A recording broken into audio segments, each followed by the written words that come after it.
देवराज, देवराज, देवराज! क्या बात है गंधर्वराज चित्ररथ? धरती पर हाहाकार मचा हुआ है देवराज। धरती पर समय की गति रुकी जा रही है प्रभु। बालक ध्रुव यदि यूं ही श्वास रोके रहा तो प्रलय आ जाएगी देवराज। कुछ कीजिए देवराज, नहीं तो अनर्थ हो जाएगा। नहीं, इसका कुप्रभाव रोकना मेरे वश की बात नहीं है देवगण। हमें ब्रह्मा जी के पास चलना चाहिए, अब वही इसका कोई उपाय बता सकते हैं।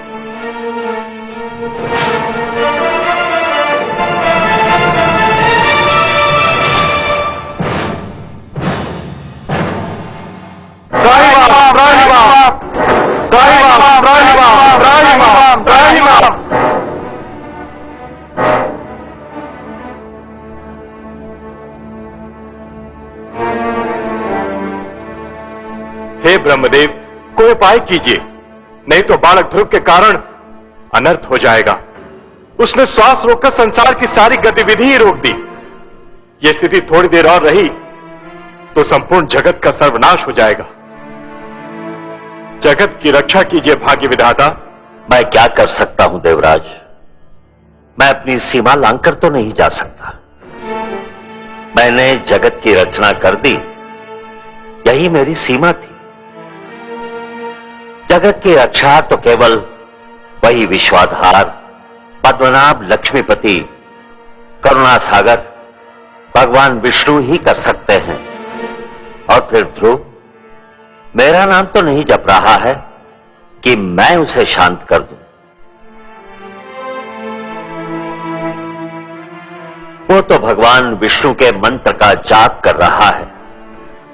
इस समस्या का संबंध उन्हीं से है और समाधान भी केवल वही कर सकते हैं। हमें मिलकर उनकी सेवा में चलना होगा। संसार को इस संकट से वही उबार सकते हैं।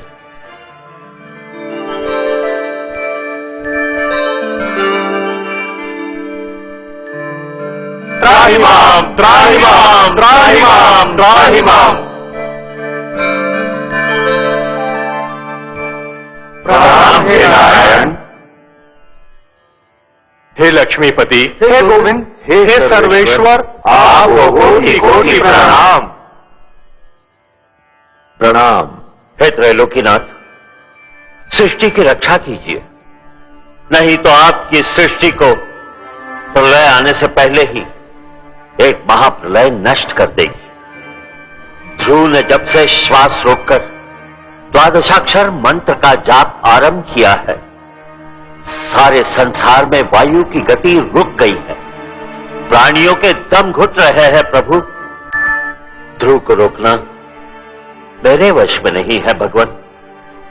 यह कार्य केवल आप ही कर सकते हैं।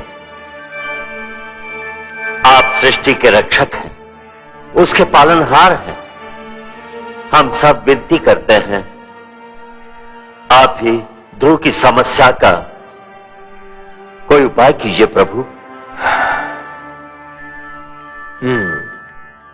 समस्या बहुत गंभीर हो गई है। अब बात केवल एक बालक तक सीमित नहीं रही ब्रह्मा जी, सारी सृष्टि के समक्ष एक संकट खड़ा हो गया है। अब तो हमें जाना ही होगा अपनी सृष्टि की रक्षा के लिए, और फिर किसी और की भांति हमें भी तो ध्रुव के प्राणों की चिंता है।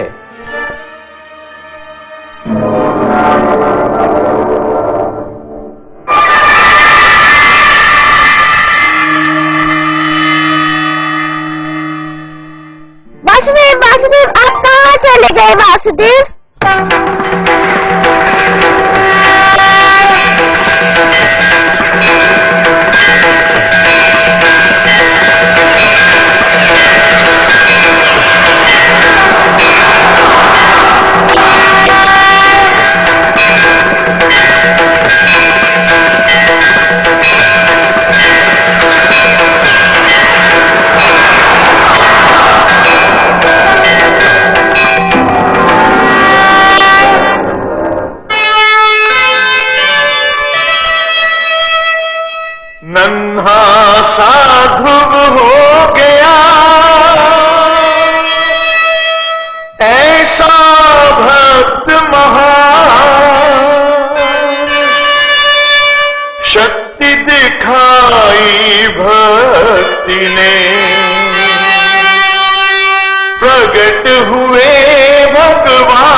वासुदेव। मैं कहीं नहीं गया वत्स ध्रुव। तुम मुझे अपने सम्मुख देखना चाहते थे ना? तो लो, देखो, मैं तुम्हारे नेत्रों के सामने उपस्थित हूं। तुम विजयी हुए पुत्र। तुमने मुझे जीत लिया। तुम्हारे जैसा तपस्वी न कभी हुआ है और न कभी होगा। तुमने सिद्ध कर दिया कि जीव ब्रह्म का ही एक अंश है और अपनी साधना से ब्रह्म को भी धरती पर ला सकता है। तुमने यह सिद्ध कर दिया वत्स कि सृष्टि की सबसे बड़ी शक्ति है भक्ति। वत्स ध्रुव, अब श्वास लेना आरंभ कर दो पुत्र। अब मैं कहीं नहीं जाऊंगा।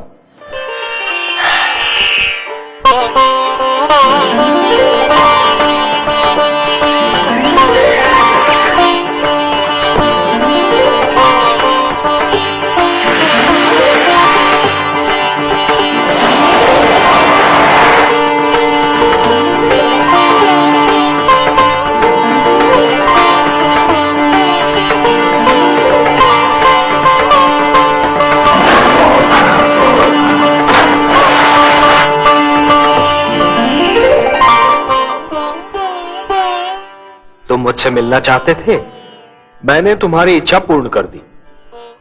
अब अपने माता पिता के पास लौट जाओ। नहीं भगवान, नहीं, अभी मैं नहीं जाऊंगा। क्यों वत्स? भी तो मुझे आपसे बहुत सी बातें करनी है, बहुत से प्रश्न पूछने हैं। प्रश्न? मुझसे? भला ऐसे कौन से प्रश्न हैं तुम्हारे मन में? मुझे बताइए प्रभु कि मेरी छोटी माता मुझे अपना पुत्र क्यों नहीं मानती? उन्होंने मेरी माताश्री को दासी क्यों कहा? उन्होंने मुझे मेरे पिताश्री के गोद से क्यों उतारा? मेरे पिताश्री ने छोटी माता को रोका क्यों नहीं? बताइए भगवान। अरे अरे अरे अरे अरे, इतने सारे प्रश्न एक साथ? अच्छा ये बताओ कि सबसे पहले तुम किस प्रश्न का उत्तर चाहते हो? मुझे मेरे पिताश्री के गोद से क्यों उतारा गया? अच्छा, तो इस प्रश्न ने तुम्हें सबसे अधिक व्याकुल किया है। हाँ भगवान। मेरे निकट आओ।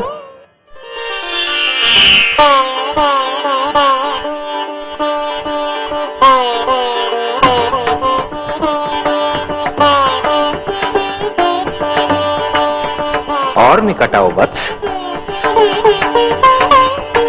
आओ वत्स।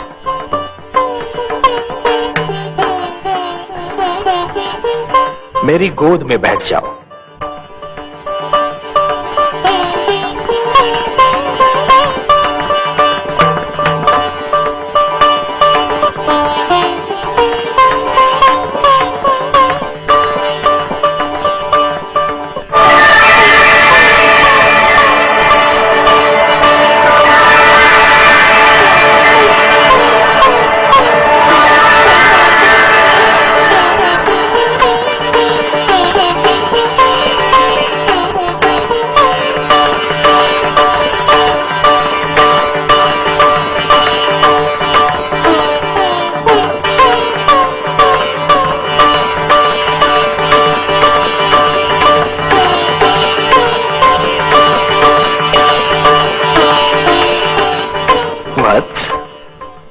अब और प्रश्न पूछने हैं मुझसे?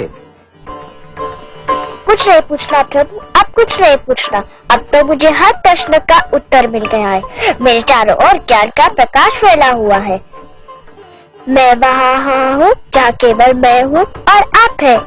अच्छा, वासुदेव। ओम पूर्णमदः पूर्णमिदं पूर्णमुदच्यते पूर्णस्य पूर्णमादाय पूर्णमेवावशिष्यते। अब न कोई कामना है न कोई इच्छा। आपकी गोद में आकर लगता है इसके सिवा हर वस्तु तुच्छ है। अब मुझे कुछ भी नहीं चाहिए। मुझे मेरा ठिकाना मिल गया, मेरा घर मिल गया।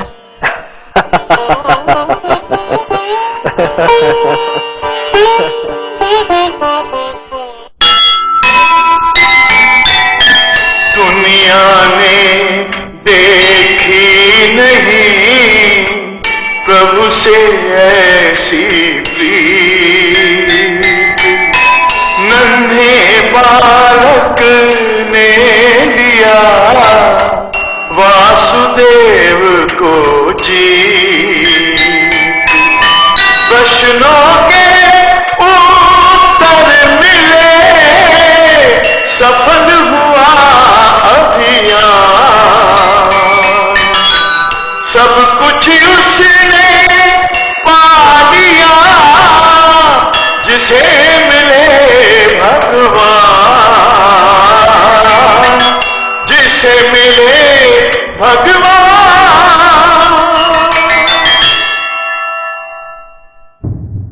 मैं मां हूं, धरती मां। ध्रुव मेरे श्रेष्ठ और प्रिय पुत्रों में से एक है, जिसने मानव समाज को यह संदेश दिया है कि भक्ति के बिना कर्म अधूरा है और कर्म के बिना भक्ति अधूरी है। कर्म में भक्ति का समावेश हो जाए तो भगवान विष्णु को अपने कृपा द्वार खोलते देर नहीं लगती। अटल विश्वास, दृढ़ संकल्प, अटूट निश्चय क्या नहीं कर सकता।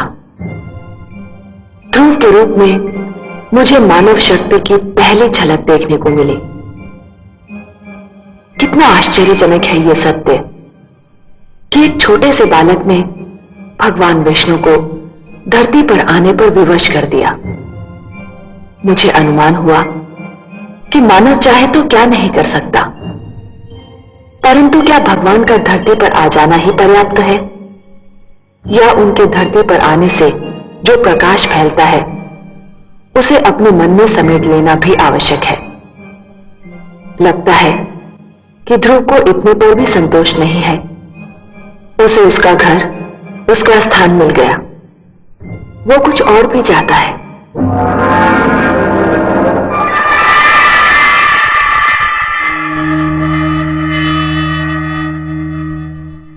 वासुदेव, वासुदेव, आप कहाँ चले गए वासुदेव?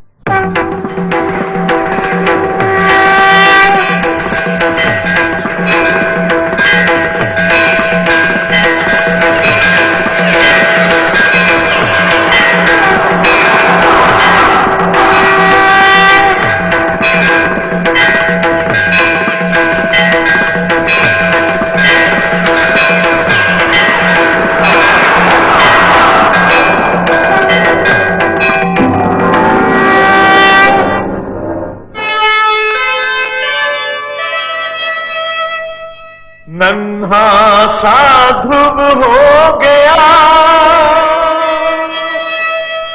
ऐसा भक्त महान, शक्ति दिखाई भक्ति ने, प्रगट हुए भगवान।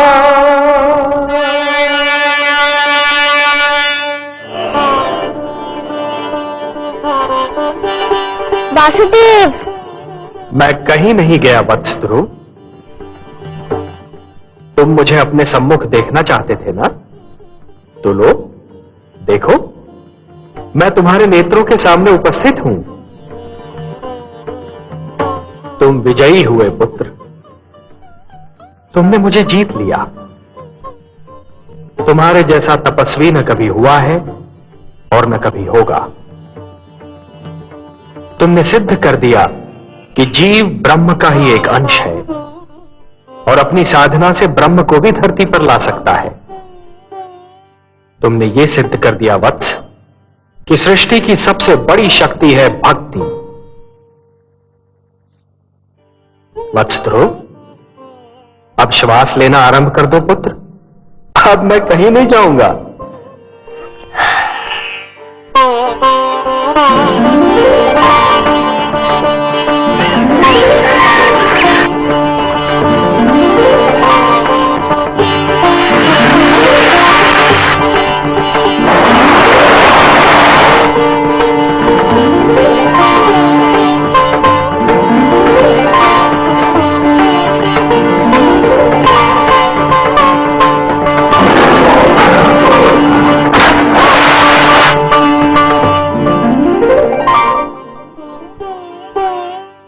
तुम मुझसे मिलना चाहते थे, मैंने तुम्हारी इच्छा पूर्ण कर दी। अब अपने माता पिता के पास लौट जाओ। नहीं भगवान, नहीं, अभी मैं नहीं जाऊंगा। क्यों वत्स? भी तो मुझे आपसे बहुत सी बातें करनी है, बहुत से प्रश्न पूछने हैं। प्रश्न? मुझसे? भला ऐसे कौन से प्रश्न है तुम्हारे मन में? मुझे बताइए प्रभु कि मेरी छोटी माता मुझे अपना पुत्र क्यों नहीं मानती? उन्होंने मेरी माताश्री को दासी क्यों कहा? उन्होंने मुझे मेरे पिताश्री की गोद से क्यों उतारा? मेरे पिताश्री ने छोटी माता को रोका क्यों नहीं? बताइए भगवान। अरे अरे अरे अरे अरे, इतने सारे प्रश्न एक साथ? अच्छा ये बताओ कि सबसे पहले तुम किस प्रश्न का उत्तर चाहते हो? मुझे मेरे पिताश्री के गोद से क्यों उतारा गया? अच्छा, तो इस प्रश्न ने तुम्हें सबसे अधिक व्याकुल किया है? हाँ भगवान। मेरे निकट आओ।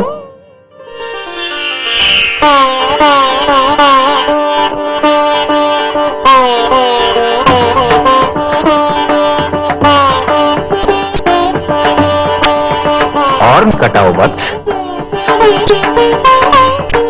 आओ वत्स।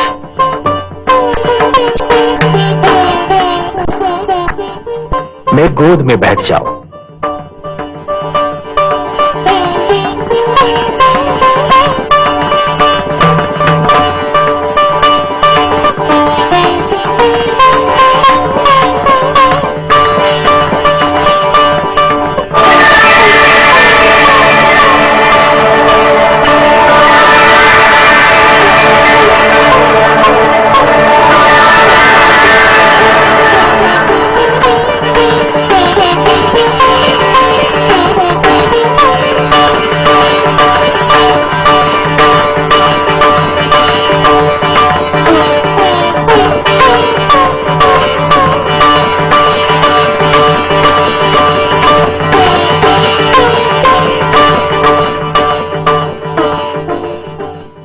वत्स, अब और प्रश्न पूछने हैं मुझसे?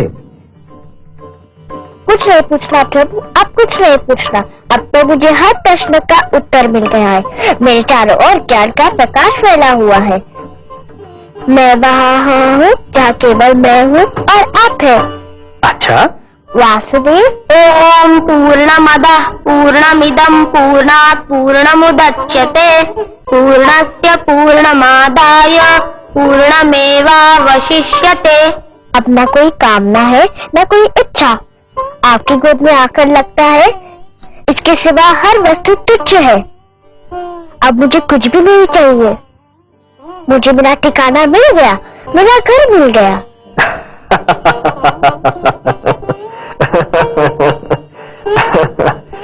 नहीं वत्स, मेरी गोद तुम्हारा ठिकाना नहीं, तुम्हारा घर नहीं। तुम्हारा घर तो वो कर्म भूमि है जिसका नाम है जीवन, संसार। भक्ति से तुमने मेरा मन जीत लिया, अब कर्म के माध्यम से तुम्हें परिवार का मन जीतना है। अपने परिवार की सेवा करके एक पुत्र धर्म को निभाना है। अपनी प्रजा को न्याय पर आधारित शासन देना है तुम्हें, कि फिर किसी बालक को अपने पिता की गोद से उतारा न जाए, मेरी खोज में यूं भटकना न पड़े। वत्स, जब तुम ये समस्त धर्म निभा लोगे ना, तो तुम्हें वो स्थान प्राप्त होगा जो संसार के रहते तुम्हारा नाम जीवित रखेगा। मैं तुम्हें वरदान देता हूं वत्स, कि मानव धर्म का निष्ठापूर्वक पालन करने के उपरांत तुम्हें नक्षत्र लोक में वो स्थान प्राप्त होगा जो तुम्हारे ही नाम से जाना जाएगा। इस धरती के वासी उसे ध्रुव लोक कहकर पुकारेंगे, जहां तुम सदा जगमगाते रहोगे। यही तुम्हारे कर्म का फल होगा वत्स। वासुदेव, मुझे बताइए कि कर्म क्या है? कर्म पूजा है वत्स, कर्म यज्ञ है, कर्म जीवन है, जीवन का आदर्श है। और जीवन क्या है देव? जीवन एक सौभाग्य है पुत्र, एक वरदान है, मेरा दिया हुआ प्रसाद है, एक अवसर है, संसार की सेवा करने का अवसर, परिवार की सेवा करने का अवसर। परिवार क्या है प्रभु? मुझे इसका ज्ञान दीजिए। परिवार वो है वत्स जो जीने का उद्देश्य देता है, मानव को यह बताता है कि संसार में क्यों जिया जाए, किसके लिए जिया जाए। और संसार क्या है भगवान? संसार संसार एक बड़ा परिवार है पुत्र, परिवार का विशाल रूप है, मेरी श्रेष्ठ रचना है। वसुधैव कुटुंबकम, ये सारी वसुधा, ये सारी धरती एक ही कुटुंब है, एक ही परिवार है वत्स, और यही मेरा मंत्र भी है। ये सारा संसार मेरी ही संतान है। संसार की सेवा करना अर्थात मेरी सेवा करना। संसार के भले के लिए जीना, ये एक सर्वोत्तम आदर्श है वत्स। ध्रुव, परंतु संसार के भले के लिए मर जाना, ये वो महान कार्य है जो प्राणी को मरकर भी अमर बना देता है। वत्स, जीवन की कर्म भूमि तुम्हें पुकार रही है वत्स।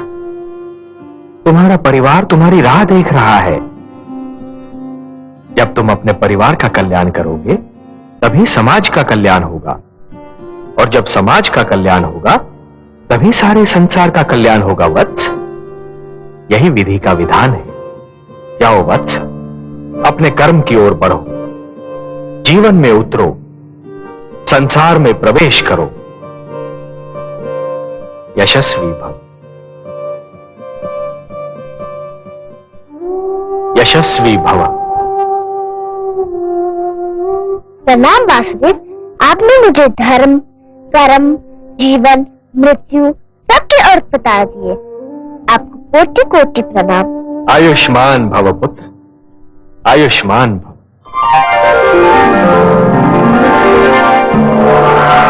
इन्हें तो तुम पहचानते ही हो पुत्र। इनसे तुम कई बार मिल चुके हो। ये विष्णु प्रिया है, तुम्हारी माता लक्ष्मी। क्या ये माता? हम आपसे नहीं बोलते। क्यों पुत्र? आप चाहती तो मुझे बहुत पहले भगवान विष्णु की गोद में बिठा देती तो आपका क्या बिगड़ जाता? मेरा कुछ नहीं बिगड़ता पुत्र, पर मैं माता हूं और तुम मेरे पुत्र। हर माता यही चाहती है कि उसका पुत्र महान बने। यदि मैं तुम्हें भगवान विष्णु की गोद में बिठा देती तो तुम वो न बन पाते जो आज हो। अब तुम एक महान भक्त बन चुके हो। मैं तुम्हारी सहायता करती तो मैं महान कहलाती, तुम्हारी महानता छिपकर रह जाती। मेरे स्वामी का तो यही संकल्प है कि हर मानव का कल्याण हो। मैं भी उन्हीं का संकल्प पूरा कर रही थी। आप महान है माता। मैं समझ गया कि आपने क्या किया और क्यों किया। मैं आपके चरणों में शीश नवाता हूँ। मैं आपका उपकार कभी नहीं भूलूंगा। प्रणाम। नारायण नारायण।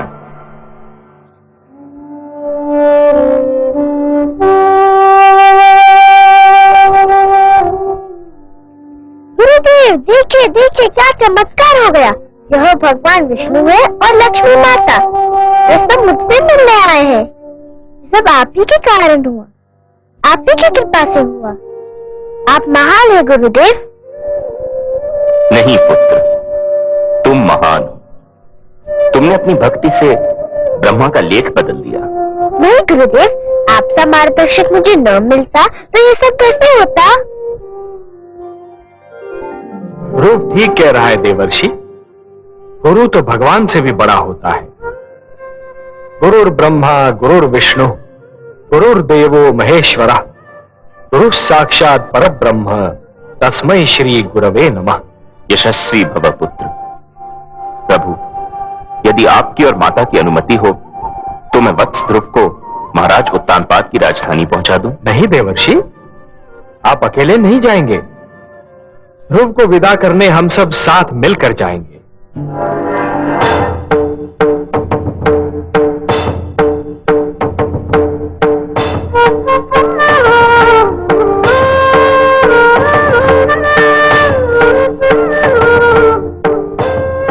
आइए माते।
क्या बात है स्वामी, आप यहाँ एकांत में क्या कर रहे हैं?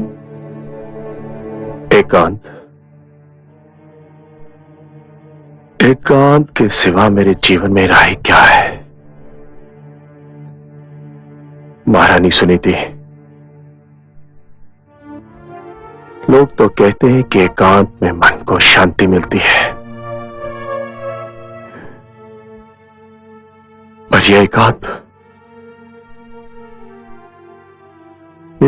बड़ा निष्ठुर है। मेरा एकांत अपने साथ पुत्र ध्रुव की मधुर स्मृतियों की भीड़ लाता है। इस एकांत का मौन बड़ा ही निर्दयी है। ये चिल्ला चिल्ला कर मुझसे प्रश्न पूछता है जिनके उत्तर मेरे पास नहीं। ये पूछता है कि पुत्र ध्रुव क्यों चला गया, कहां चला गया।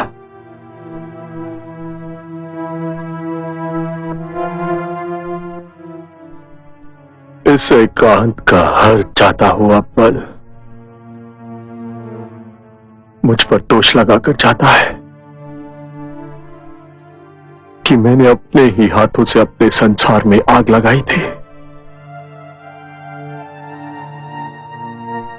और हर आता हुआ पल ये संदेश लेकर आता है कि ये एकांत ही मेरा दंड है।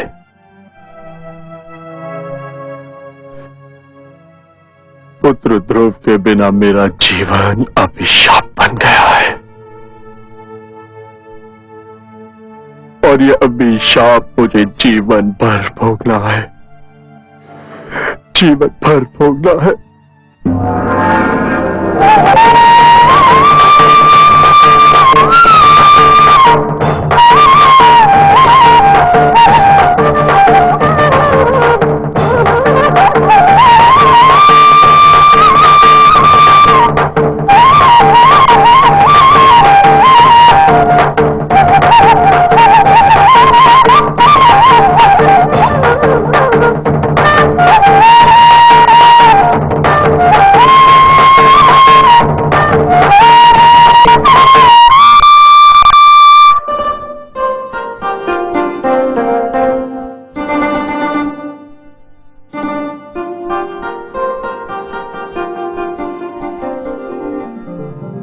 आयुष्मान भव पुत्र।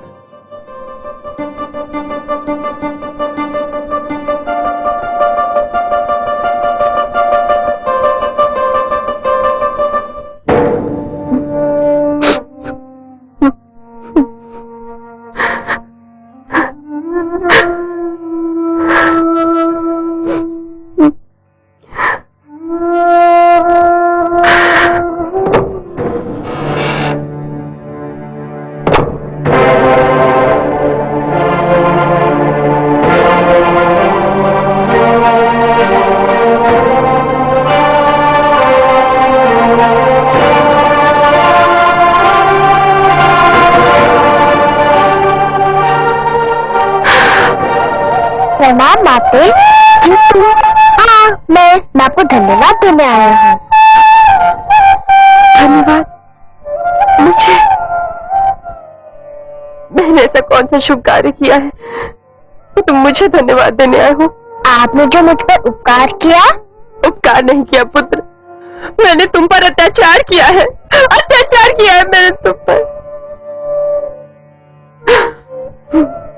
नहीं माते, आपने मुझ पर इतना बड़ा उपकार किया है कि मैं 100 जन्म आपकी सेवा करूं तब भी उसे चुका ना पाऊंगा। मत कहो मुझे माते, मत कहो, मैं इस पवित्र शब्द के योग्य नहीं हूँ। माता वो होती है जो अपने आंचल से संतान को सुख की छांव देती है, जिसका मन प्यार का भंडार होता है। मैंने तो तुमसे केवल घृणा की है, तुम्हें केवल दुख दिया है। मैं घृणा की पात्र हूँ, घृणा की पात्र हूँ। महारानी सुनीति से मुझे ईर्ष्या थी, उसका बदला मैंने तुमसे लिया पुत्र। मैंने ही तुम्हें महाराज की गोद से उतारा, मैंने ही तुम्हें वन में भटकने पर विवश कर दिया। एक नन्हे से बालक को यातना झेलने पर विवश कर दिया। मैं माता नहीं, कुमाता हूँ, कुमाता हूँ। पुत्र कुपुत्र हो सकता है, पर माता कुमाता हो नहीं सकती। वो तो देवी के समान होती है, पवित्र और पूजा के योग्य है। आप भी मेरे लिए पूजा के योग्य है। भूल गए आप? आपने तो मुझे भगवान विष्णु का नाम बताया था। आपने तो कहा था कि मैं भगवान विष्णु को पाने के लिए तपस्या करूं। सच पूछे तो आप ही के कारण मुझे भगवान विष्णु के दर्शन हुए। हे भगवान, जिस बालक के प्रति मैंने इतने अन्याय किए, वही आज मुझे अपनी महानता का कारण समझ रहा है। तुम महान हो पुत्र, तुम महान। क्या कर रही है माते? मुझे अपने चरण छू लेने दो पुत्र, कदाचित मेरे पापों का बोझ कुछ कम हो जाए। जिस दिन माता को पुत्र के चरण छूने पड़े, उसी दिन का नाम महाप्रलय होगा। मुझे अपने गले लगा लीजिए माते, मैं धन्य हो जाऊंगा। पुत्र, मेरा पुत्र,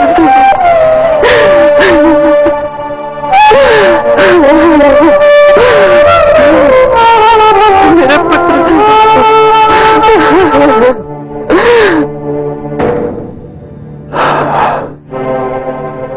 ये सब भाग्य का खेल है स्वामी। नहीं, ये कहकर मैं स्वयं को धोखा नहीं दे सकता।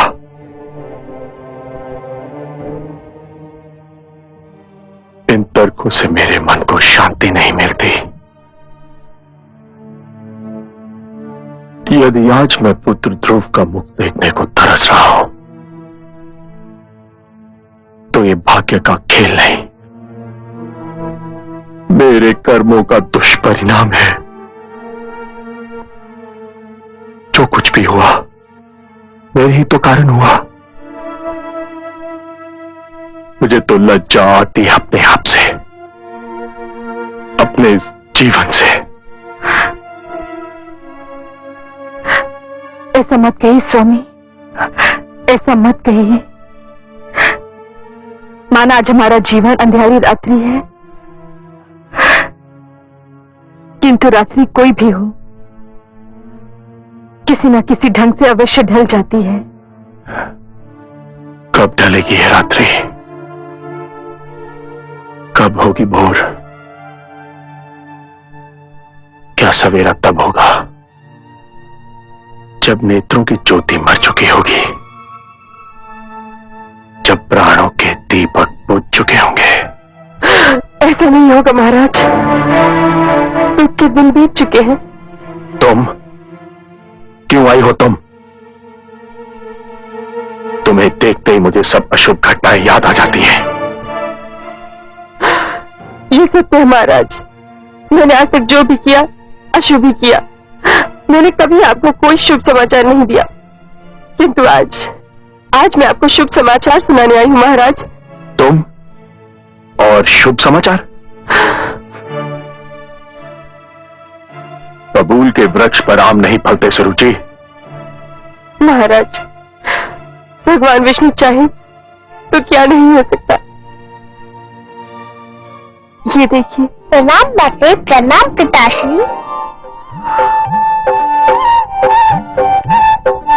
ध्रुव, मेरे लाल,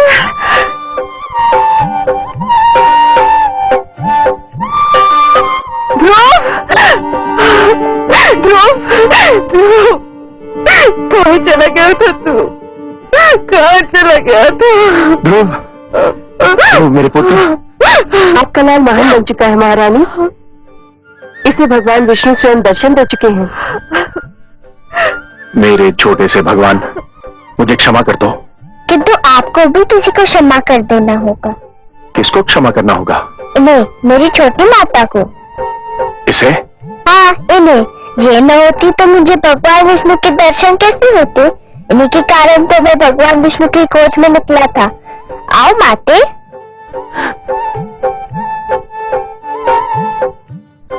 मुझे क्षमा कर दीजिए महाराज।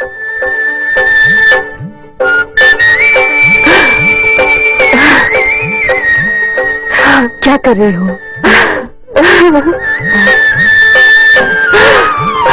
धू भैया, धू भैया।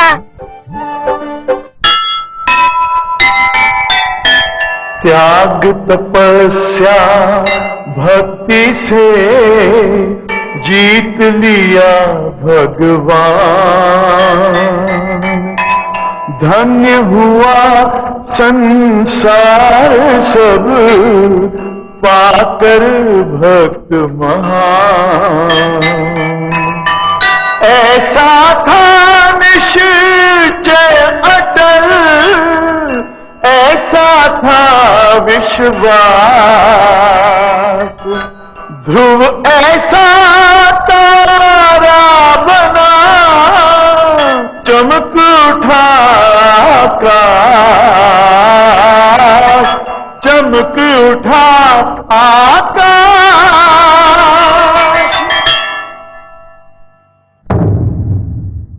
मैं मां हूं, धरती मां। तुमने देखा कि भक्ति में कितनी शक्ति है। तुमने देखा कि अपनी तपस्या और दृढ़ निश्चय के बल पर भक्त भगवान को भी जीत सकता है, भगवान को धरती पर आने को बाध्य कर सकता है। ये भक्त और भगवान के रिश्ते की कथा थी। विष्णु पुराण की कथा भगवान के अवतार की कथा है। भक्त को जैसे भगवान का ध्यान रहता है, वैसे ही भगवान को भी भक्त की चिंता रहती है। भगवान विष्णु ने माता लक्ष्मी से कहा था, परित्राणाय साधूनाम विनाशाय च दुष्कृताम धर्म संस्थापनार्थाय संभवामि युगे युगे। और अपने इस वचन को उन्होंने एक बार नहीं, बार बार निभाया। भगवान विष्णु ने आप्त वचन के रूप में मानव को जीवन के नियम प्रदान किए हैं। इन नियमों को जब भी तोड़ा गया, मानव पर, जीवन पर संकट की जब भी कोई घड़ी आई, श्री विष्णु भगवान धरती पर अवतरित हुए और पाप तथा पापी का नाश किया, क्योंकि वही तो धरती के पालनहार हैं। नियम भी तो उन्होंने ही बनाए हैं, फिर वे कैसे सहन कर सकते हैं कि उनके नियमों को तोड़ा जाए।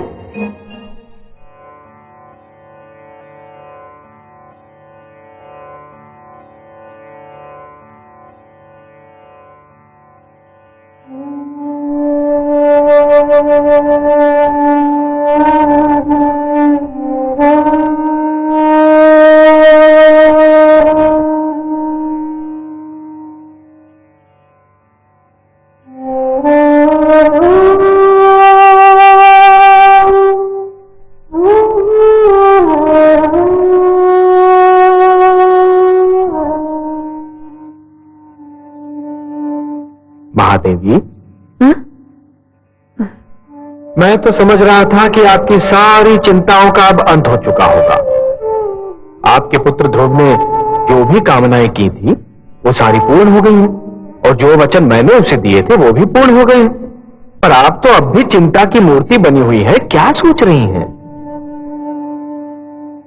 ये कमल नयन, आपके सुंदर मुख से जो पावन बोल निकलते हैं वो तो मेरे हृदय पर अंकित हो जाते हैं। आपने एक बार कहा था कि धरती पर आपके अगणित भक्त हैं। ध्रुव का कल्याण तो हो गया, पर उससे केवल एक का कल्याण हुआ है, और भक्तों का कल्याण कैसे होगा?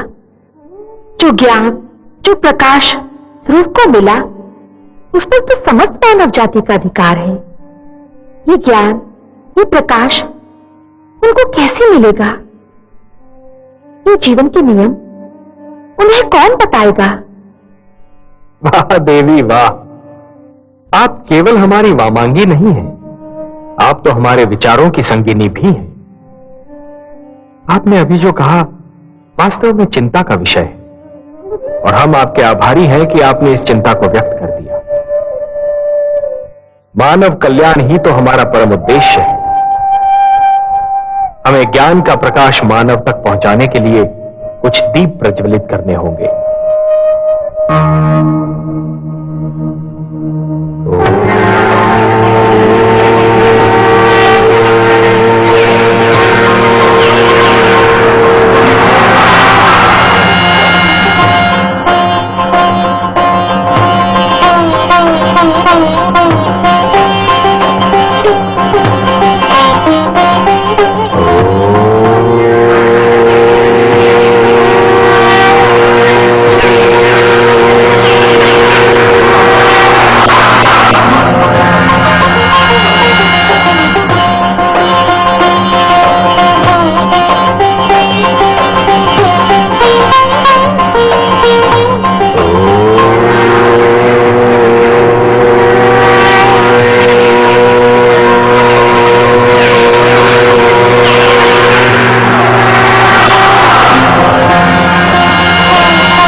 लक्ष्मी नारायण,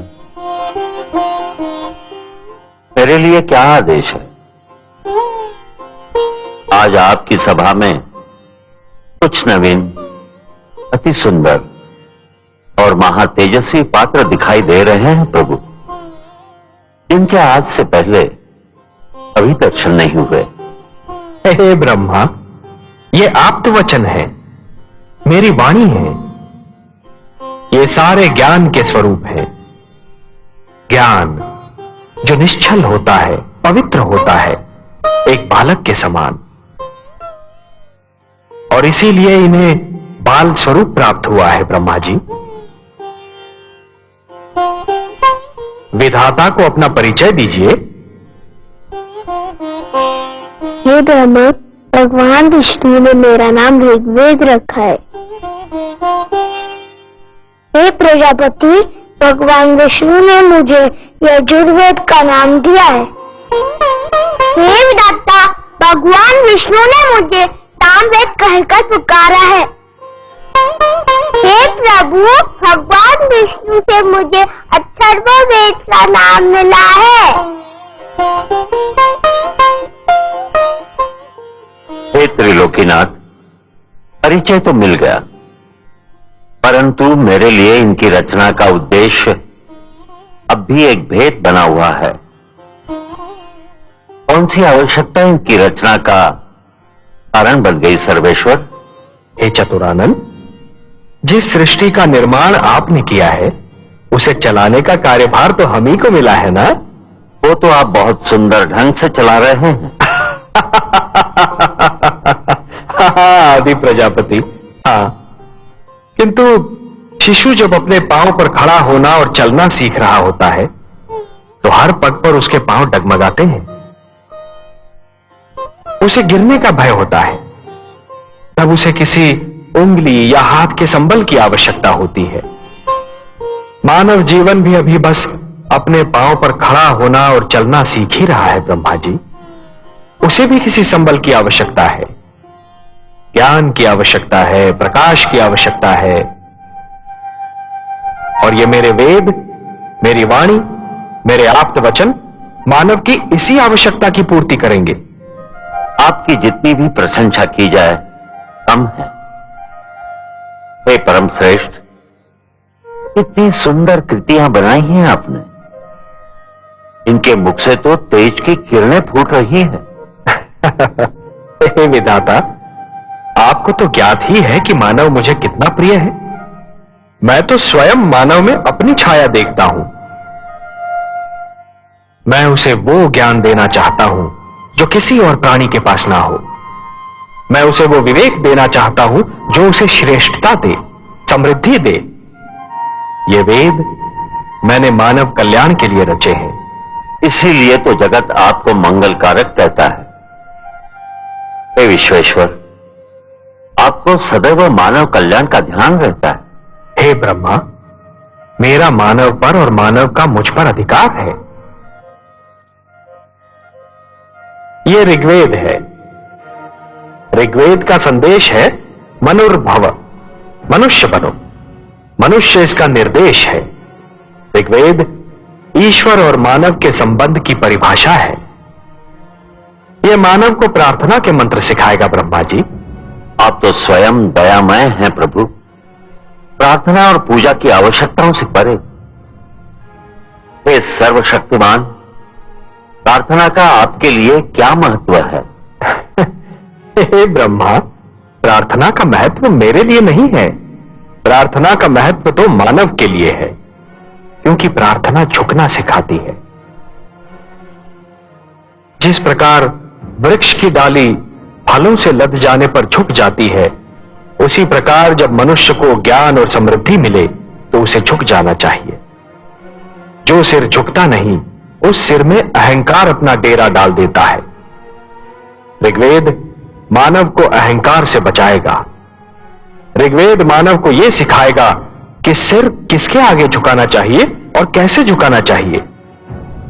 आप सच्चिदानंद हैं, सत हैं, चैतन्य हैं, चित हैं और आनंद स्वरूप हैं।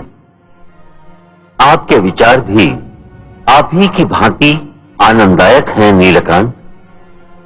मुझे शेष वेदों की महानता से भी अवगत कराने की कृपा करे प्रभु। ये यजुर्वेद ये मानव को यह बताएगा कि मैं यज्ञ में निवास करता हूं। हे सृष्टि रचयिता, जीवन का दूसरा नाम है कर्म। जब कोई कर्म दूसरों की भलाई के लिए किया जाता है तो उसे यज्ञ कहते हैं। यज्ञ परोपकार का दूसरा नाम है और परोपकार दूसरों की भलाई करने का सर्वोत्तम गुण है।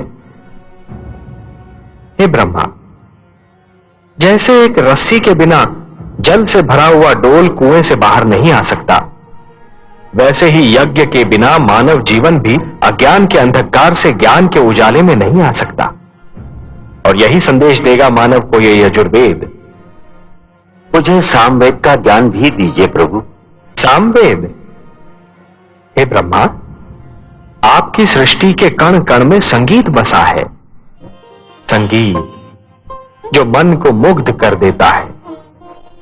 संगीत कोयल की कूक में भी है और पपीहे की पुकार में भी, नदी की लहरों में भी है और झरने के बहाव में भी। आत्मा को परमात्मा की झलक मिलते ही मन में राग अनुराग का जो सोता फूट पड़ता है, उसी का मधुर संगीत है ये सामवेद। संगीत ज्ञान का भंडार है ये सामवेद। और यह अथर्ववेद। हे आदि प्रजापति, आप तो जानते हैं कि धरती पर सूर्य अपने संग एक नवीन दिन के साथ साथ एक नवीन समस्या, एक नवीन कठिनाई भी लाता है। और मानव जीवन की प्रगति के लिए यह आवश्यक भी है कि वह समस्याओं को सुलझाता रहे, कठिनाइयों से लड़ता रहे। यह अथर्ववेद मानव को धरती पर पैर जमाने का पाठ पढ़ाएगा, उसके मन और शरीर को आपत्तियों विपदाओं से बचना सिखाएगा और समस्याओं को सुलझाने का मार्ग दिखाएगा। हे सर्वेश्वर,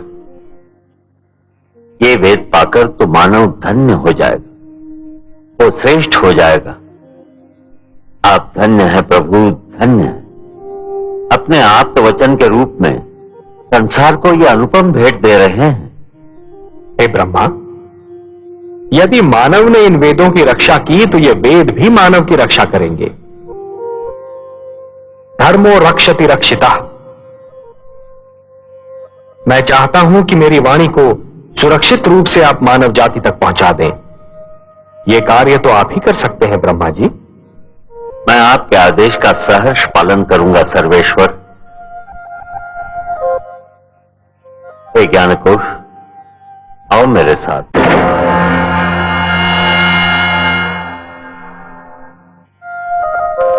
हे कमल नयन, अपनी वाणी को मानव तक पहुंचाने का कार्य तो स्वयं आप ही कर सकते थे, फिर ये कार्य ब्रह्मा को क्यों सौंपा? महादेवी, मेरी वाणी में तो जीवन का वरदान है, मानव संस्कारों का समावेश है। परंतु सृष्टि के निर्माता तो ब्रह्मा ही है ना। मानव को जन्म उन्होंने ही दिया है। इसीलिए मेरी वाणी के वरदान और संस्कार मानव जाति तक केवल ब्रह्मा ही पहुंचा सकते हैं।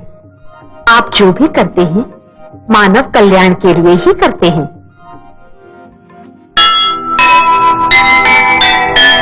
जग है रचना विष्णु की, वे ही हैं करता।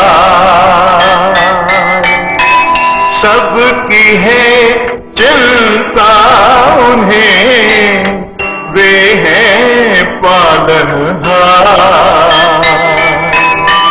मानवता का हो भला, सबका हो कल्याण। इसीलिए संसार को दिया वेद का ज्ञान, दिया वेद का ज्ञान।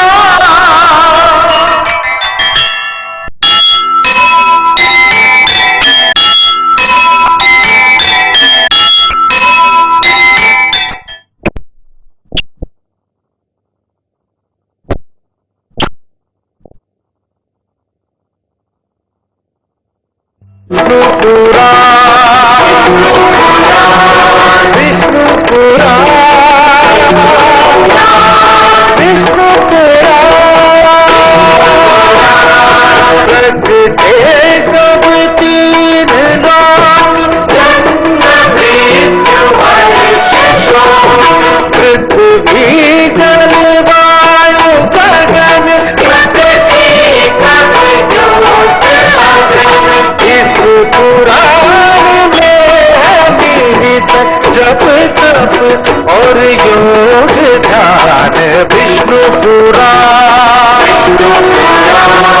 विष्णु पुराण, विष्णु पुराण।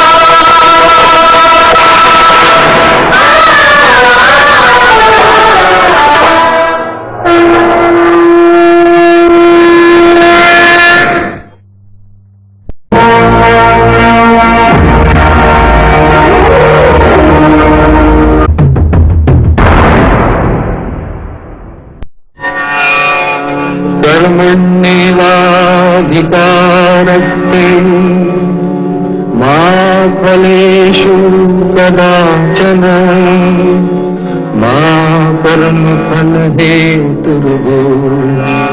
मा ते संगोऽस्त्वविकर्मणि।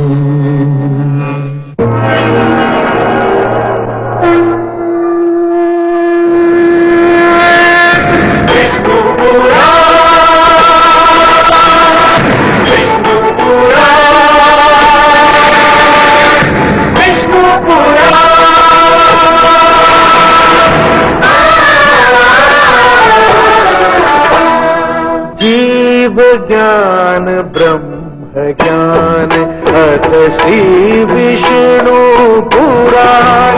ओम की कथा महान जय श्री विष्णु पुराण, विष्णु पुराण, विष्णु पुराण, विष्णु पुराण। प्रगटे सब तीन लोक पृथ्वी जल वायु गगन, इस पुराण में है निहित जप तप और योग ध्यान विष्णु पुराण, विष्णु पुराण, विष्णु पुराण।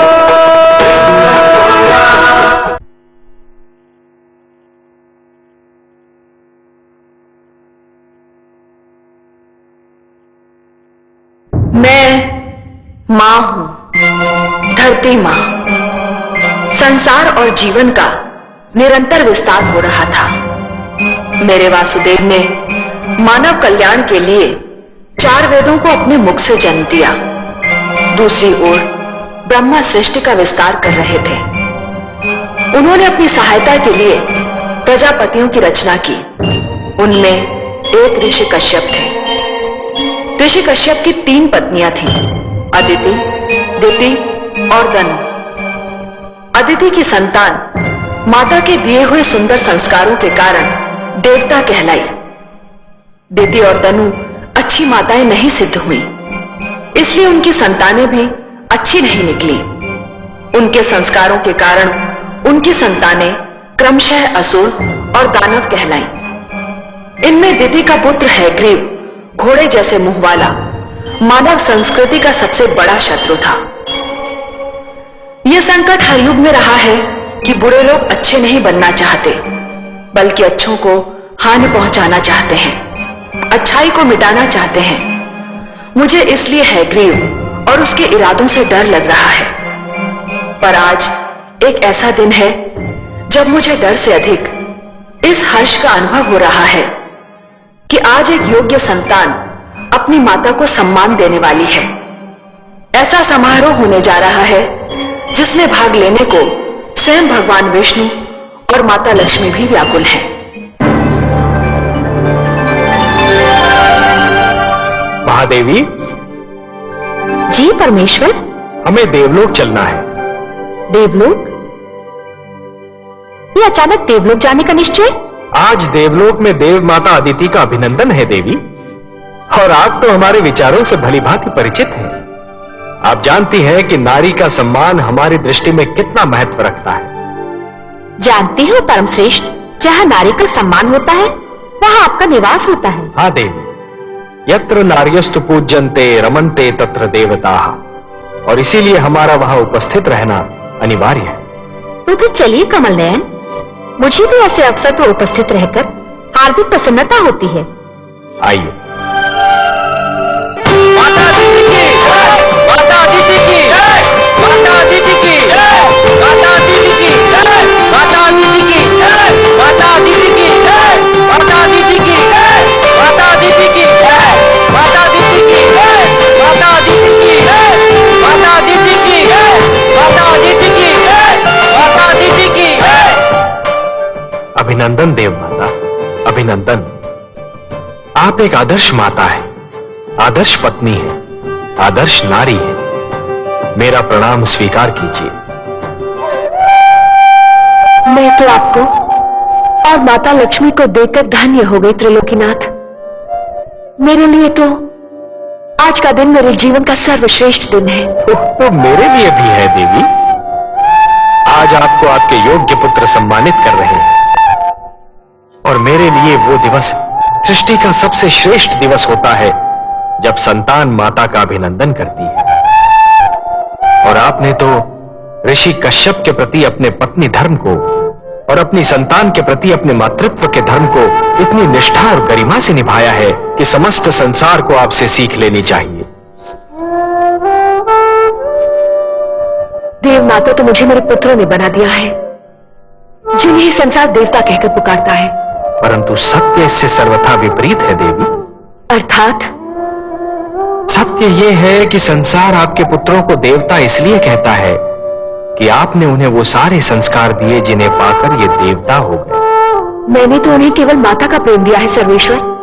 निस्संदेह, परंतु माता का प्रेम वो विचित्र वस्तु है देवी, जो संतान को सुधार भी सकता है और संतान को बिगाड़ भी सकता है।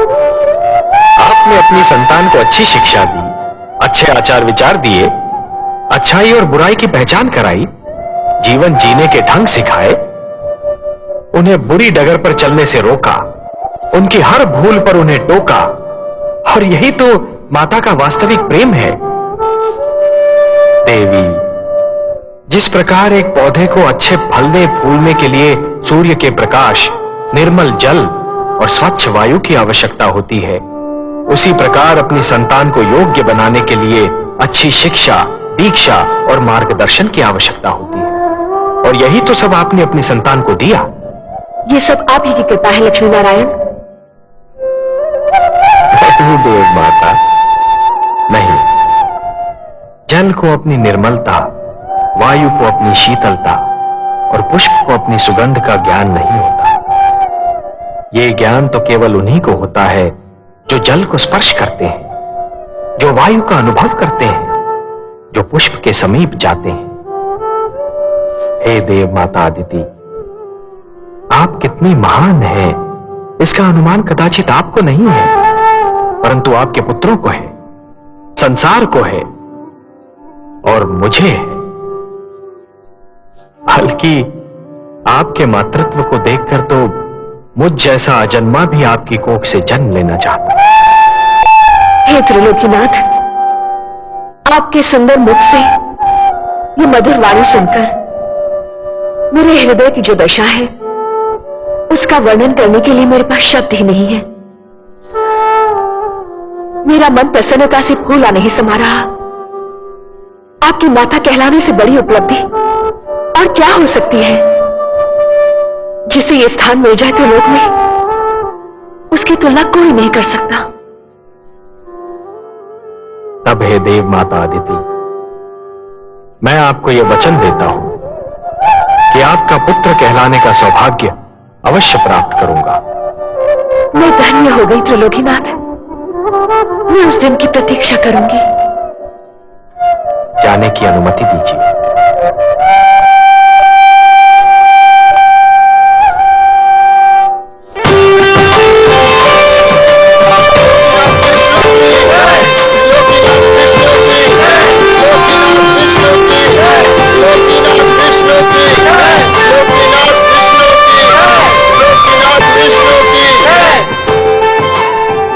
आइए माता, विराजिए। धन्यवाद पुत्रों, तुम्हारे कारण तो मुझे आज इतना महान वरदान मिल गया। पर हम तो आपको कुछ न दे सके माते। संतान से मां को और क्या चाहिए? सुख और आदर तो तुम सबने मुझे इतना दिया कि मुझे और किसी वस्तु की इच्छा ना रही और ना ही आवश्यकता।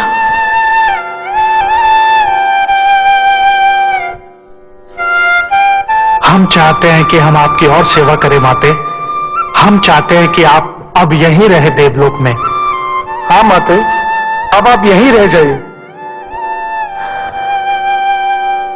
पुत्रों, नारी का देवलोक वही होता है जहां उसका पति निवास करता है, और मेरा देवलोक मेरी धरती है जहां मेरे पति और तुम्हारे पिता प्रतीक्षा कर रहे हैं।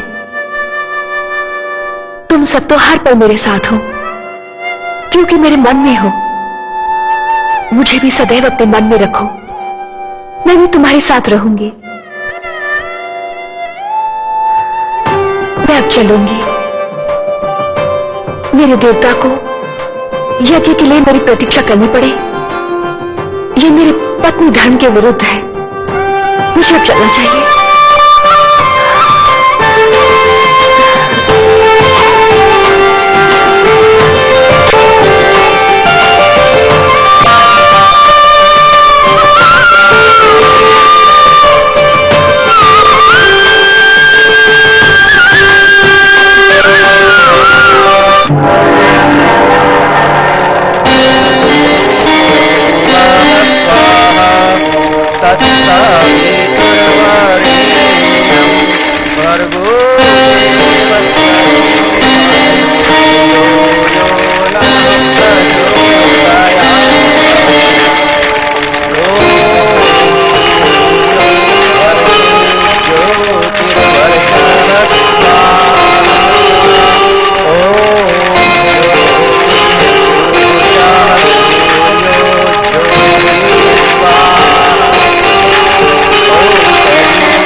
सौभाग्यवती भव, आयुष्मती भव। देवी, मैं भगवान विष्णु से प्रार्थना करता हूं कि वो आपकी समस्त इच्छाएं पूरी करें। स्वामी, जिस नारी का पति भी देवता हो और संतान भी देवता मानी जाती हो, उसके मन की और क्या इच्छा हो सकती है? मेरे मन की बस एक ही इच्छा है कि हमारे परिवार पर भगवान विष्णु की कृपा सदा यूं ही बनी रहे।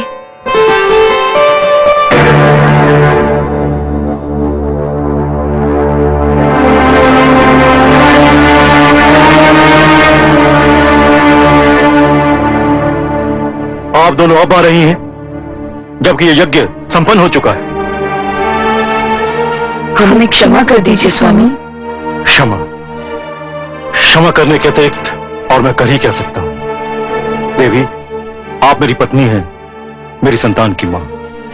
पर उसी संतान के कारण तो हम दोनों आ नहीं पाए। क्यों? क्या उन्होंने फिर कोई आतंक फैलाया है? घर में उन्हीं लोगों का तांता बंधा हुआ था जिनको हमारी संतान ने पीड़ित कर रखा है। हमारी समझ में ये नहीं आता कि आपकी तीनों संतानों में आप ही का रक्त है। फिर ऐसा क्यों है कि देवी अदिति के पुत्र देवता कहलाते हैं और संसार मेरी संतान को असुर और देवी बनु की संतान को दानव कहकर पुकारता है? पिता का रक्त संतान का शरीर बनाता है देवी। उसका चरित्र, उसका भविष्य माता की गोद ही बनाती है। माता की गोद शिशु की प्रथम और महानतम पाठशाला होती है। संस्कारों की नींव माता की गोद में ही पड़ती है और उसी पर चरित्र का महान भवन खड़ा होता है। शिशु अपनी माता की उंगली थामकर पहला पग उठाता है और यही पहला पग उसका भविष्य निर्धारित करता है। अदिति को ही देखिए, उन्होंने अपनी संतान को वो शिक्षा दी, वो संस्कार दिए, आज उन्हें श्रेष्ठ माना जाता है, देवता कहा जाता है। प्रभु की अनुपम देन है माता तेरा प्यार, तेरी गोदी में मिले जीवन को आकार। माँ से जो शिक्षा मिले वही बने संस्कार। माता के आशीष पर गर्व करे संसार, गर्व करे संसार। और आप दोनों ने अपनी संतान की शिक्षा की ओर कोई ध्यान नहीं दिया, उन्हें कभी बुरे कर्मों से रोकने की चेष्टा नहीं की। लाड़ प्यार करके उन्हें इतना बिगाड़ दिया कि आज वो आपकी भी नहीं सुनते। मैं उनको नहीं, आपको दोषी समझता हूं। और देवी धनु, आपके पुत्र हयग्रीव ने धरती पर वो उत्पात मचा रखा है कि संसार उससे पीड़ित है और मैं उससे लज्जित हूं।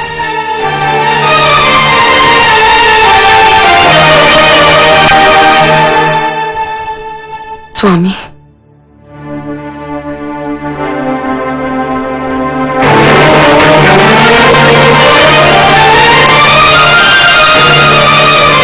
लीला दीदी, आप ही कोई उपाय बताइए कि मैं क्या करूं। हयग्रीव को समझाइए बहन कि वो हिंसा और अत्याचार का मार्ग छोड़ दे।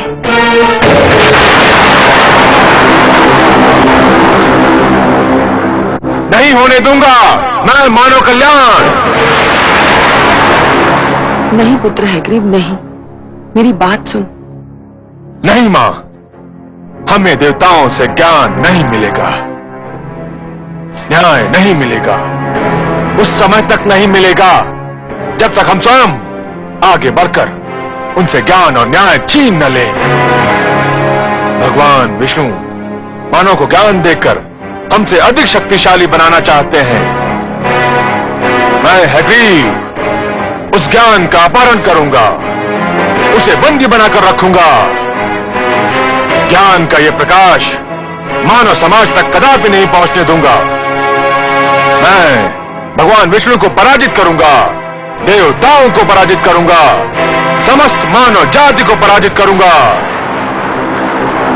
मां, हयग्रीव से आरंभ होगी दानव संस्कृति।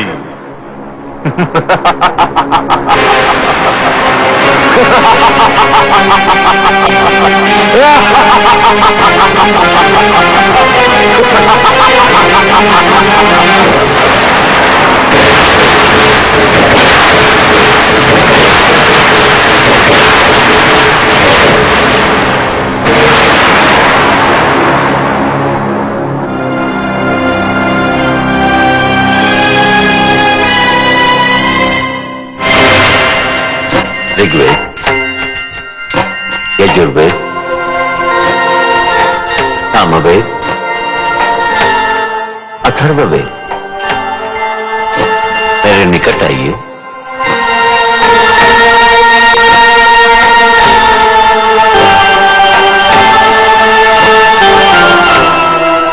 हे ब्रह्मा, आप हमें मानव लोक कब ले चलेंगे? हे ज्ञानकोश, अभी उसका उचित समय नहीं आया है। आपको मानव तक पहुंचाने से पहले मुझे कुछ और आवश्यक कार्य करने हैं। आपकी सुरक्षा मेरा सर्वप्रथम उत्तरदायित्व है। मुझे आपको उन हाथों में देना है जो आपके योग्य हो। मैं भगवान शिव से परामर्श करने जा रहा हूं। मेरे लौटने तक आप यहीं रहिए। जब तक मैं ना आऊं तब तक इस क्षेत्र से बाहर पग न धरें। मैं शीघ्र ही लौट आऊंगा। हे ब्रह्मा, हम आपके आदेश का पालन करेंगे।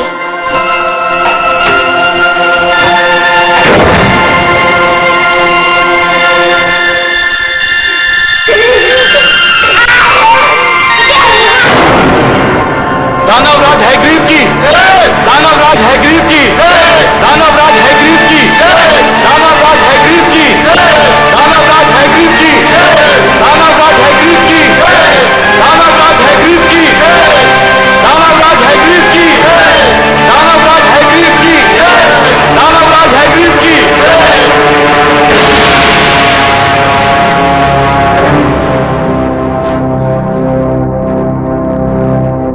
आज तुम्हें सुनाने के लिए कोई शुभ समाचार नहीं है मेरे पास। हाँ, दानव समाज के लिए एक अशुभ समाचार अवश्य है। देवता तो सदा से ही हमसे अधिक श्रेष्ठ और ज्ञानी माने जाते रहे, और अब देवताओं के मित्र विष्णु ने मानव को भी हमसे अधिक श्रेष्ठ और ज्ञानी बनाने के लिए 4 वेदों को जन्म दिया है। और विष्णु ने इन 4 वेदों को मानव तक पहुंचाने का कार्यभार ब्रह्मा को सौंपा है, और इस समय वो 4 वेद ब्रह्मा के पास हैं। ये हम दानवों के विरुद्ध षड्यंत्र है। ये देवताओं का मानव के प्रति पक्षपात है। इसे किसी प्रकार रोकिए। रोकूंगा, अवश्य रोकूंगा। जब तक मैं जीवित हूं, ज्ञान का यह प्रकाश मानव जाति तक कदापि नहीं पहुंचने दूंगा। मारक, घातक, पीड़क, हिंसक,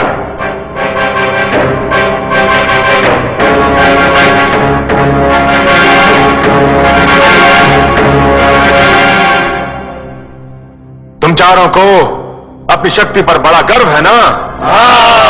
आज तुम सबकी शक्ति की परीक्षा है। जाओ और ब्रह्मलोक से उन 4 बालकों को पकड़कर हमारी सभा में ले आओ। जाओ। दानवराज, आपके आदेश का पालन होगा। दानवराज हैग्रीव की, दानव संस्कृति की, दानवराज हैग्रीव की, दानव संस्कृति की।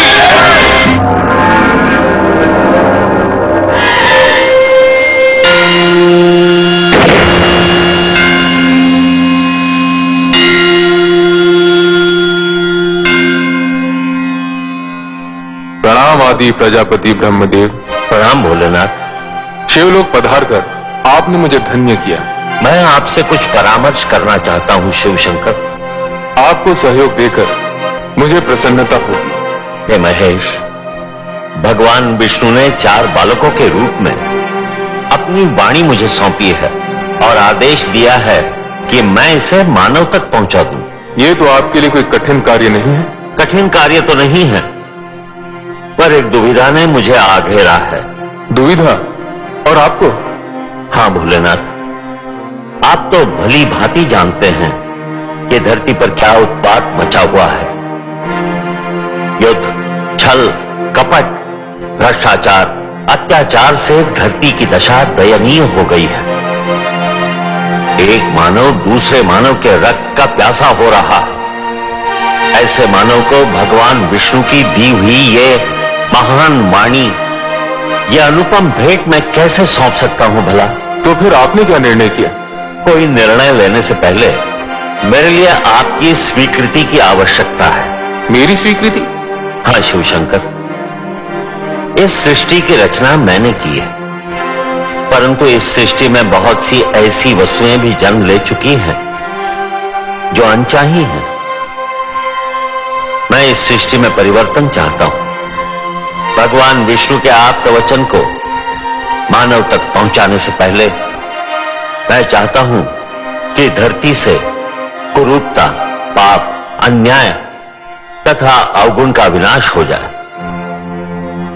और हे महेश, यह कार्य तो केवल आप ही कर सकते हैं। हे आदि प्रजापति, इस धरती पर रूप और कुरूपता, न्याय और अन्याय तथा गुण और अवगुण एक दूसरे में इस प्रकार समाये हुए हैं, यदि एक को मिटाया जाए तो दूसरे का भी कुछ अंश मिट सकता है। पुण्य और पाप एक दूसरे में इस प्रकार उलझ गए हैं, यदि एक पर चोट की जाए तो दूसरे को भी हानि पहुंच सकती है। यह क्षेत्र आपका है भोलेनाथ, कोई और इस कार्य में हस्तक्षेप कर ही नहीं सकता। यह निर्णय केवल आप ही कर सकते हैं कि किसको नष्ट किया जाए और किसकी सुरक्षा की जाए।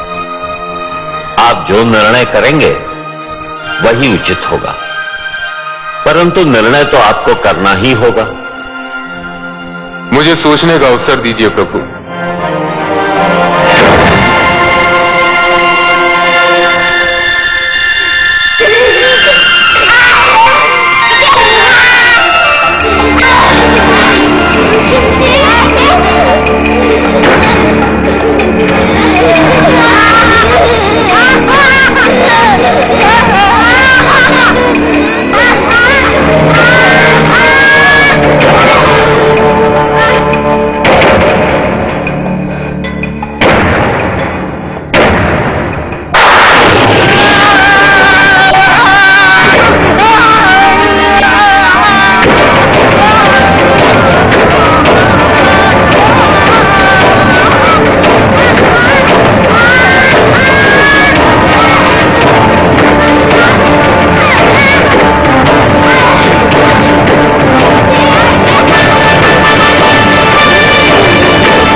निर्णय है आपका भोलेनाथ? हे ब्रह्मदेव, मैं इस निष्कर्ष पर पहुंचा हूं कि सृष्टि को पूर्णतया नष्ट करना उचित नहीं होगा।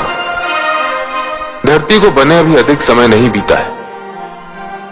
मेरे विचार में नष्ट करने के स्थान पर धरती को स्वच्छ किया जाना चाहिए। जल स्वच्छ करने का कार्य करता है। जिस प्रकार मनुष्य जल में स्नान करके अपने शरीर पर जमे मैल को दूर कर देता है, ठीक उसी प्रकार यदि धरती जल में डूबकर उभरे तो उसकी समस्त बुराइयां धुल जाएंगी जो आपको अनचाही लग रही हैं। परंतु धरती तो जल में डूबकर उभर आएगी, पर उस पर बसी मानव जाति का क्या होगा? मैं नए मानव को जन्म दूंगा। उसमें भी एक कठिनाई है। क्या कठिनाई है भोलेनाथ? आपके पुत्र मनु मानव सुरक्षा के लिए तप कर रहे हैं। वे मानव जाति का विनाश होने नहीं देंगे। तप करना उसके अधिकार में है, किंतु सृष्टि के विनाश को रोकना उसके अधिकार में नहीं है। मनु को उसका कर्म करने दीजिए। भगवान विष्णु की स्तुति कर रहा है वो।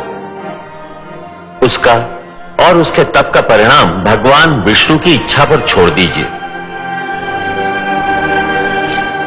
मैंने आपसे जो निवेदन किया है, मुझे उसका उत्तर चाहिए भोलेनाथ।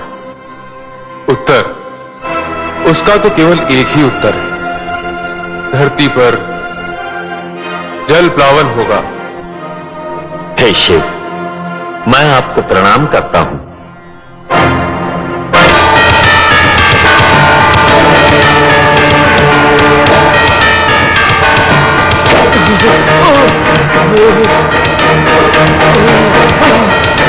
दानवराज, दानवराज, हम उन बालकों का अपहरण नहीं कर सके।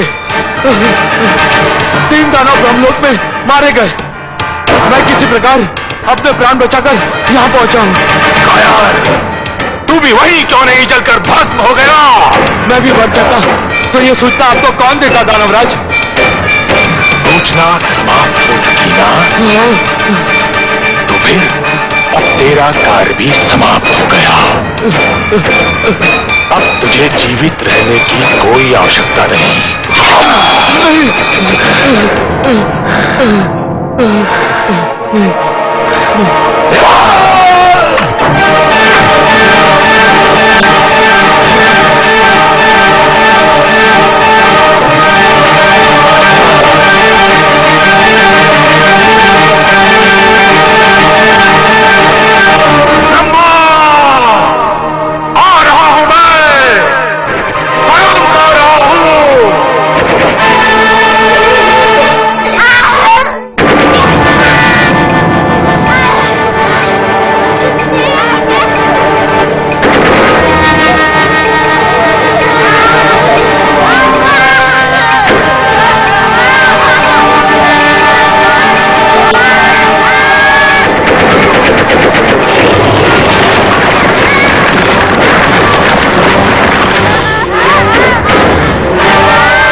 बालकों, मेरा चमत्कार देखना चाहते हो तो आओ, मेरे पास आओ।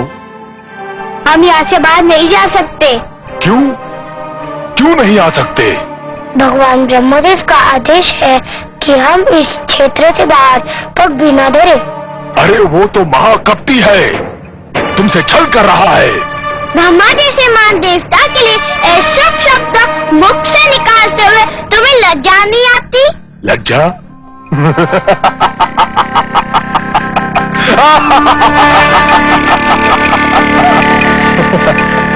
उस छलिए से लज्जा? जानते हो वो कहाँ गया है? जानते हैं, वो शिवलोक गए हैं। और वहाँ क्या करने गया है? ये तो हम नहीं जानते। तुम चारों को पाकर ब्रह्मा के मन में खोट समा गया है। तुम झूठ बोलते हो। मैं सत्य कह रहा हूँ। ब्रह्मा शिव के पास ये निवेदन करने गए हैं कि वो धरती को नष्ट कर दें। किंतु क्यों? बड़े भोले हो तुम चारों, इतना भी नहीं समझते। सीधी सी बात है, धरती नष्ट हो जाएगी तो मानव भी नष्ट हो जाएगा, और मानव नष्ट हो जाएगा तो तुम चारों सदा के लिए ब्रह्मा की संपत्ति बन जाओगे, और वो तुम चारों को दास बनाकर रखेगा। हम कैसे मान ले कि तुम सच बोल रहे हो? इसीलिए तो मानव समाज ने मुझे यहाँ भेजा है कि मैं तुम चारों को ब्रह्मा के पंजे से मुक्त करा के उसके पास पहुंचा दूं जिसकी तुम धरोहर हो।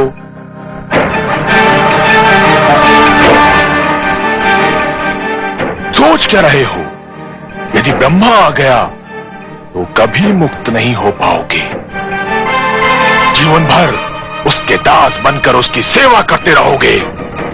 व्यर्थ सोच विचार में समय नष्ट ना करो। मेरे साथ चलो, आओ आओ। मैं तुम्हें वचन देता हूं कि मैं तुम्हें इसी समय मानव के पास पहुंचा दूंगा। मानव बहुत समय से तुम्हारी प्रतीक्षा कर रहे हैं। आओ मेरे पास आओ, आओ आओ।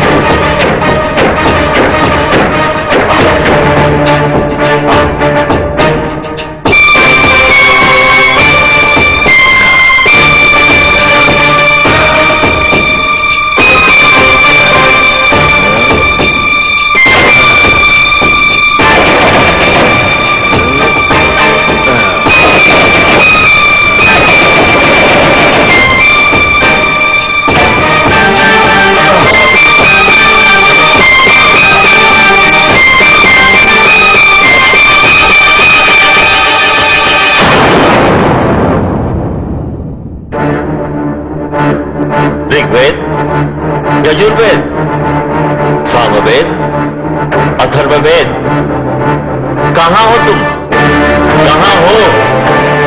सामवेद, अथर्ववेद, ऋग्वेद, यजुर्वेद, कहां गए तुम लोग?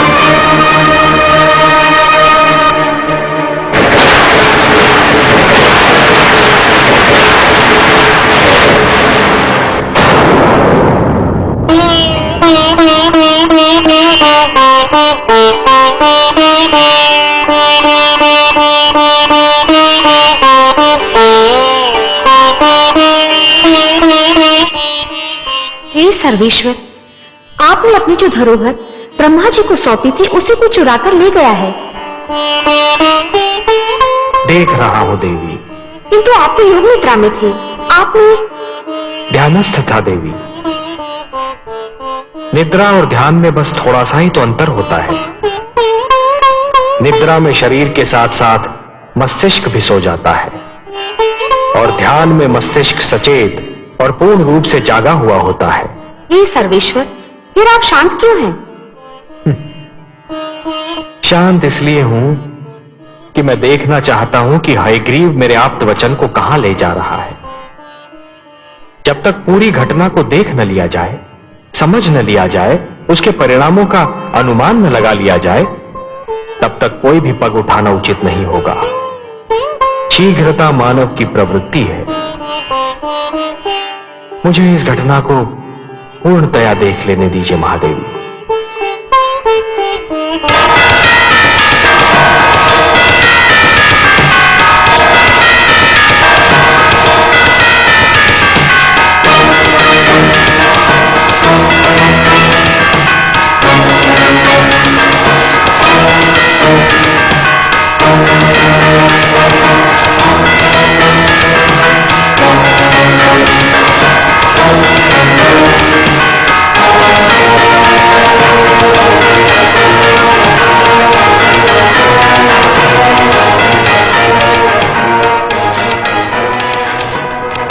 कौन हो और हमें कहाँ ले आए हो? मैं अग्रीव दानव हूं और ये मेरा भवन है और तुम चारों अब सदैव यहीं रहोगे। तुम कपटी हो।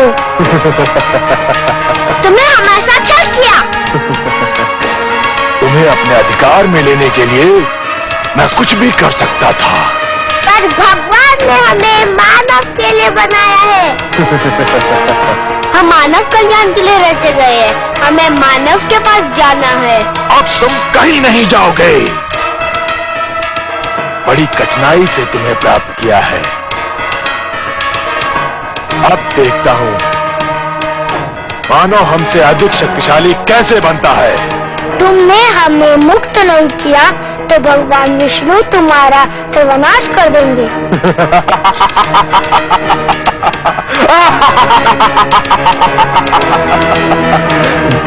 अब मेरा कोई सर्वनाश नहीं कर सकता।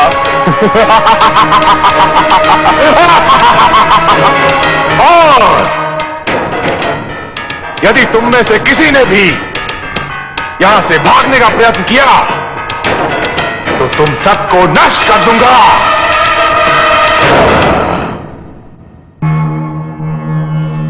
प्रणाम। हमारी धरोहर चोरी हो गई। कोई हमारे वेदों को अपहरण कर ले गया। यही सूचना लेकर आए हैं ना ब्रह्मा जी? आपसे क्या छुपा है सर्वेश्वर? हाँ, ऐसा ही हुआ है। मैं शिवलोक गया था। मेरी अनुपस्थिति में कोई उन्हें चुरा ले गया। ये कार्य दानव हयग्रीव ने किया है। जब से देवताओं ने दानवों और असुरों पर श्रेष्ठता प्राप्त की है, तभी से वो दुष्ट द्वेष की अग्नि में जल रहे थे। अब जब उन्हें यह ज्ञात हुआ कि वेदों के कारण मानव भी उनसे श्रेष्ठ हो जाएगा, तो वो सहन नहीं कर सके। मैं हयग्रीव को ऐसा कड़ा दंड दूंगा कि वो जीवन भर भूल नहीं पाएगा।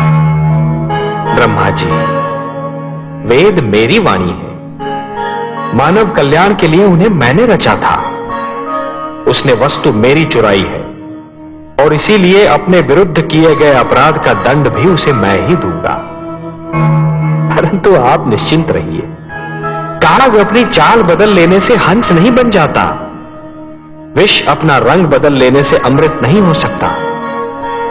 वेदों को अपने निकट रखने के उपरांत भी दानव अपनी दानवी प्रवृत्ति नहीं बदल सकते। फिर भी अपनी पवित्र वाणी को अपवित्र वातावरण में नहीं रहने दूंगा मैं। यह मेरा संकल्प है। जो संस्कारहीन है वो ज्ञान तक पहुंचकर भी अज्ञान के अंधकार से बाहर नहीं निकल सकते। हे जनार्दन, एक और विचार भी मुझे व्याकुल कर रहा है। मेरे अनुरोध पर भगवान शिव ने पृथ्वी को जलमग्न करने का निर्णय लिया है। दूसरी ओर मनु ने सृष्टि की सुरक्षा के लिए आमरण व्रत रख लिया है। धरती के जलमग्न होने में अधिक विलंब नहीं है। आपके पुत्र मनु की इच्छा और हमारा उद्देश्य एक ही है। उसकी इच्छा है मानव कल्याण और वही हमारा भी उद्देश्य है। अब महादेव के निर्णय और हमारे उद्देश्य की पूर्ति के बीच क्या होना है, यह आप हम पर छोड़ दीजिए। आप चिंता मुक्त होकर जाइए ब्रह्मलोक। हे नारायण, सृष्टि के कल्याण के लिए आप जो भी करेंगे, सृष्टि का कल्याण उसी में है। प्रणाम।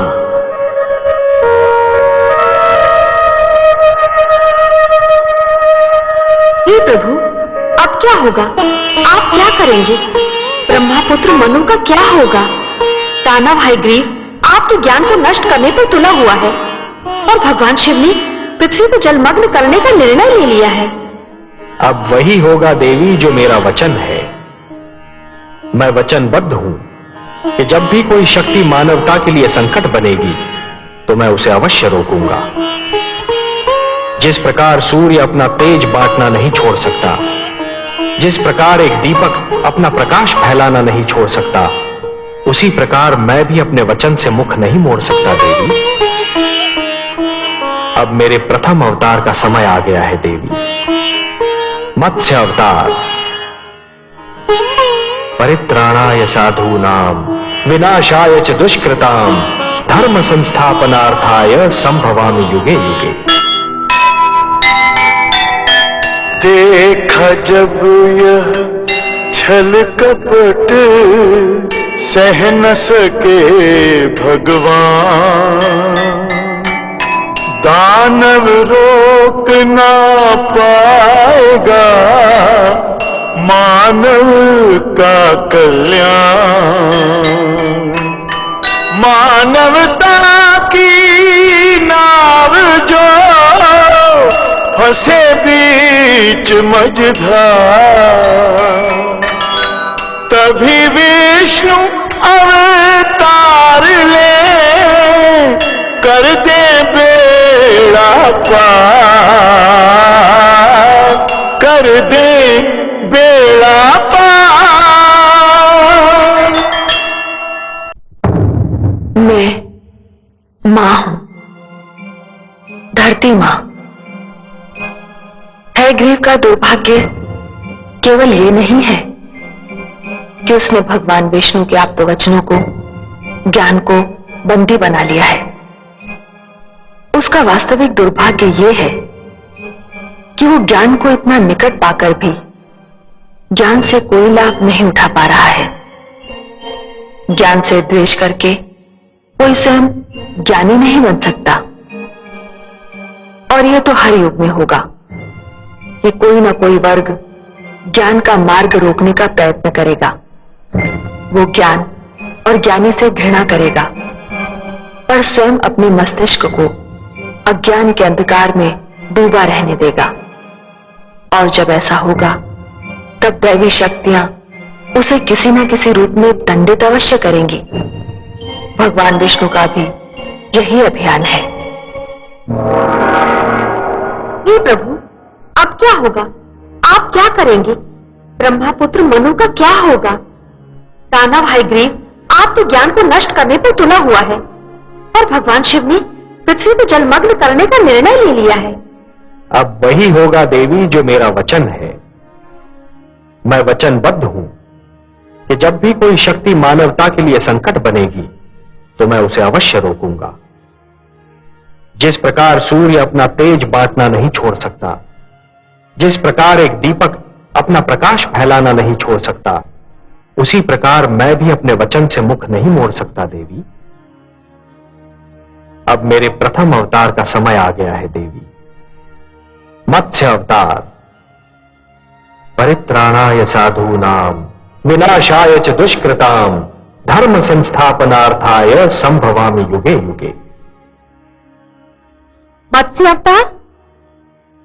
हाँ देवी, मैं मत्स्य का रूप धारण करके पृथ्वीलोक पर जाऊंगा। आप पृथ्वीलोक जाएंगे?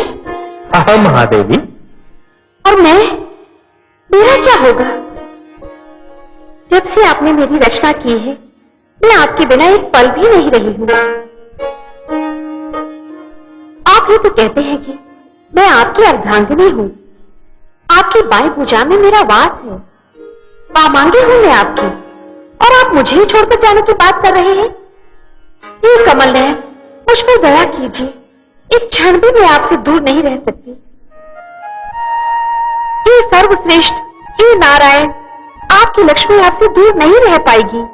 दूर तो मैं भी नहीं रह सकता आपसे महादेवी। अपना विष्णु रूप पाते ही मैंने आपकी रचना की थी, तो मैं आपसे दूर कैसे रह सकता हूं? भला पुष्प से सुगंध और सागर से लहर दूर रह सकती है? हमारे एकाकार होने का समय आ गया है देवी।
मैं मां हूं, धरती मां।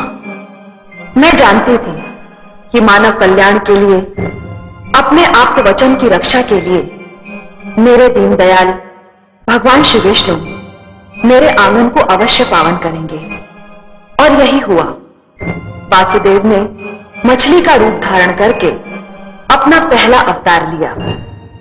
किंतु दो समस्याएं थी। पहली ये कि ब्रह्मा के परामर्श पर भगवान शिव ने धरती को जलमग्न करने का निर्णय कर लिया, और दूसरी ये कि ब्रह्मा पुत्र मनु ने मानव की रक्षा की ठान ली थी। मनु वृद्ध हो चुके थे, पर उनके मन में मानव कल्याण की रक्षा की इच्छा अब भी प्रबल थी। उन्होंने आमरण व्रत कर रखा था। उनकी पत्नी शत्रुपा को ब्रह्मा का आशीर्वाद था कि समय उनके यौवन को कभी प्रभावित नहीं करेगा। वो अब भी युवती थी, किंतु एक सती की भांति अपने पति की सेवा में तत्पर थी।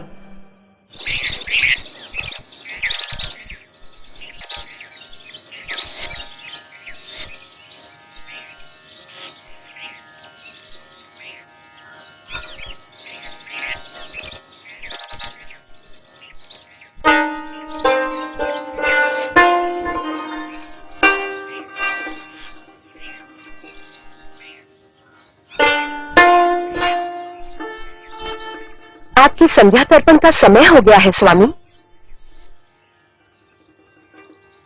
क्षमा कीजिए, मैंने आपका ध्यान तोड़ दिया। तोड़ने का कार्य तो तुमने कभी किया ही नहीं देवी। तुमने तो जब किया जोड़ने का ही कार्य किया। पहले मेरे जीवन में आकर मेरे बिखरे अस्तित्व को जोड़ा,